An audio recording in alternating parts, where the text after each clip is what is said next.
Hello Internet et bienvenue sur Saint-Public Digital. On a enlevé le 14 parce qu'on fait n'importe quoi avec nos timings. Donc aujourd'hui on parle de marketing sportif.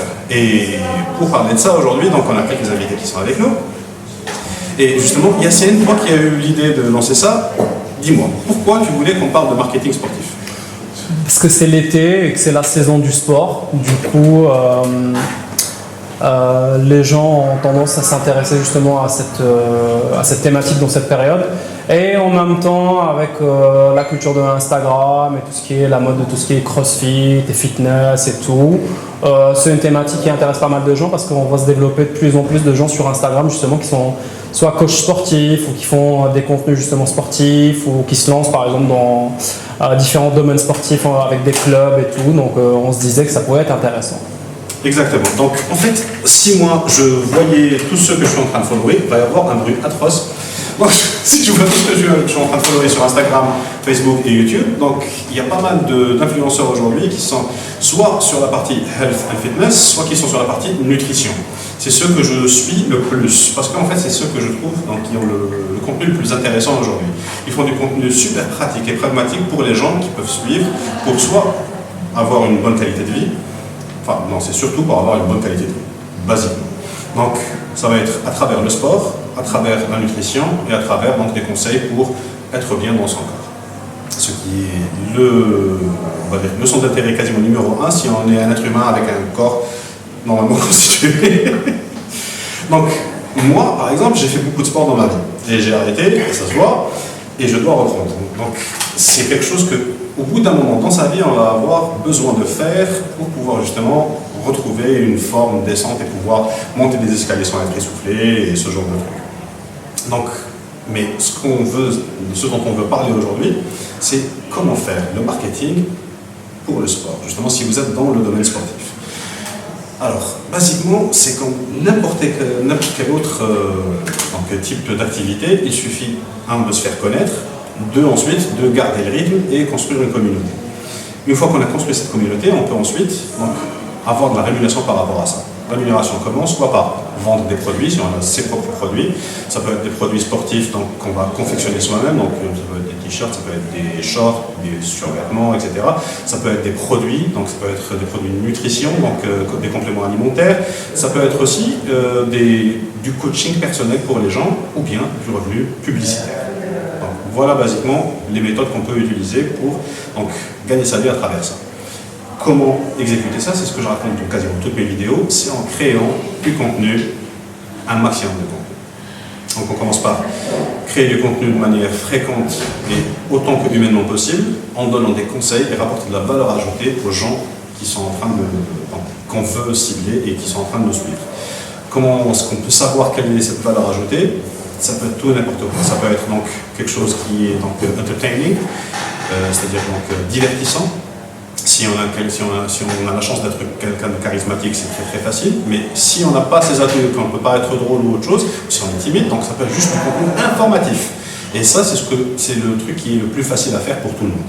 Informer les gens de qu'est-ce qu'il faut faire pour justement arriver à l'objectif qu'on s'est fixé en termes sportifs, nutritionnels ou toute autre chose.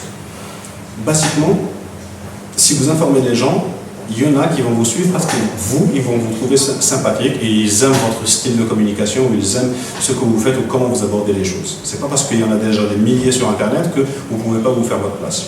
Tout le monde peut faire ça et tout le monde peut commencer aujourd'hui du moment que vous êtes authentique, c'est-à-dire que vous ne bullshitez pas, vous ne dites pas n'importe quoi et partagez vos propres expériences. Le truc le plus simple que vous pouvez faire, c'est de documenter justement votre expérience. Même si aujourd'hui vous n'êtes pas encore un coach sportif, pas encore un nutritionniste, vous n'êtes pas encore l'une de ces catégories qui peut vous permettre d'avoir une légitimité dans ce domaine, vous pouvez montrer comment vous êtes parti de « je n'y connais rien » à « aujourd'hui je suis devenu quelqu'un respecté et avec une grande notoriété et qui dit des trucs que les gens écoutent ». Documenter cette expérience est le moyen le plus simple justement d'arriver à créer du contenu facilement, parce que vous n'avez pas à être imaginatif, vous allez juste à dire voilà ce que je fais aujourd'hui, voilà ce que j'ai fait, voilà les résultats de ce que j'ai testé, et avancer comme ça. Vous entourez de gens qui peuvent vous aider, vous conseiller, c'est aussi super important.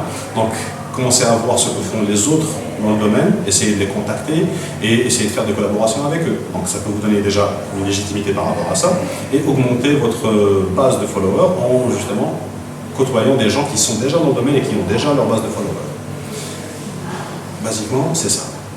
Vous avez votre contenu, maintenant, organiquement, vous pouvez grandir. L'avantage qu'on a en Algérie, c'est que tout le monde peut grandir rapidement parce qu'il n'y a pas encore assez de contenu, on n'est pas encore arrivé à une masse critique, mais c'est super saturé. Donc ce qu'on peut faire, pour booster ça si jamais vous voulez aller encore plus vite, c'est utiliser donc les boosts disponibles sur les différents réseaux.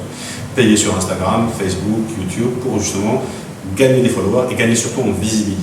Plus les gens vont vous voir, plus vous aurez la possibilité d'être followé par ces gens-là. Je peux vous faire ça en document que je vais linker en bas pour télécharger et vous pourrez justement voir toute cette stratégie en détail.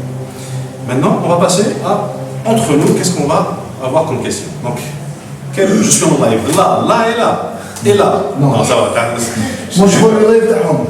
C'est le multi. Comment ils appellent ça déjà en. Je sais plus, bref, une technique extraordinaire. Donc, Rami, par exemple, oui. Toi, tu côtoies pas mal de gens qui sont justement dans le health and fitness. Fitness, etc. Donc, quelles sont les questions qui sont les plus récurrentes par rapport à ces gens-là? Quelles sont leurs préoccupations? Alors, qu'est-ce que toi, tu voudrais savoir par rapport à ça? En fait, c'est vrai, il y a un bon nombre de personnes avec qui... Oui, d'accord. Alors, donc, souvent quand je suis avec ces gens-là, je demande parfois, et c'est pas très sympa de voir un petit peu leur messagerie personnelle, ce que les gens leur envoient comme message.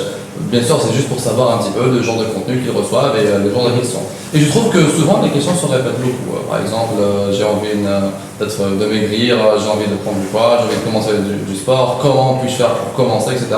Et souvent, les gens, les blogueurs, les gens qui créent du contenu, ils n'aiment pas trop répondre à ce genre de questions parce que ce sont des questions clichés. Qui me disent, là, quand on voit des questions, j'ai envie de me lancer sur le digital, qu'est-ce que je fais? Comment je crée une chaîne YouTube? Comment je sponsorise mes posts sur Facebook? Et ce qui est bizarre pour moi, c'est que LH ils ne disent pas ça tout le temps. C'est-à-dire pourquoi ils n'essayent pas d'informer ce genre de choses, de linker tout le temps un contenu sur les stories highlights, sur la chaîne YouTube, sur des posts, que les gens auront à voir dès qu'ils auront les yeux sur leur compte, sur leur contenu. Et comme ça, les gens vont être fidélisés. Déjà qu'il y a les réponses aux questions que vous souhaiterez bien avoir des réponses. Et par la suite, ça va les pousser à suivre les activités régulières, quotidiennes et journalières. Tu as posé la question et tu as donné la réponse. Basiquement, effectivement, il faut informer ces gens. La répétition, c'est quelque chose de super important. En grandissant, j'avais remarqué un truc à la télé. On avait surtout les chaînes françaises. Et chaque année, je voyais les mêmes sujets revenir. Les jeunes, on en a déjà parlé l'année dernière. Je peux compter à de faire. Mais effectivement, parce qu'il y a toujours des gens, soit. Qui se répètent. Effectivement, mais c'est normal parce qu'il y a toujours une nouvelle génération qui vient. Il y a toujours des gens qui ne s'intéressaient pas à ça, qui s'intéressent aujourd'hui à ça. Donc, on a notre funnel ou bien notre marketing wheel qui est en train de tourner tout le temps. Et on a toujours de nouveaux arrivés. Il y a des gens qui rentrent à l'intérieur et qui vont de plus en plus profondément dans le sujet. Et du coup, ils ont d'autres types de questions. Mais il y a toujours de nouveaux arrivés. Si vous comptez grandir votre communauté et avoir de plus en plus de followers, il faut que les nouveaux followers ne savent pas tout ce que vous avez raconté avant. Tout le monde ne va pas faire l'effort de scroller et voir toutes les vidéos que vous avez produites ou toutes les photos que vous avez postées sur Instagram. Donc, répéter, c'est super important. Et comme tu as dit sur Instagram, les highlights, c'est super important pour ça. Donc, par exemple, Health and Fitness 101. Donc, les bases de Health and Fitness, les bases de la nutrition. Donc,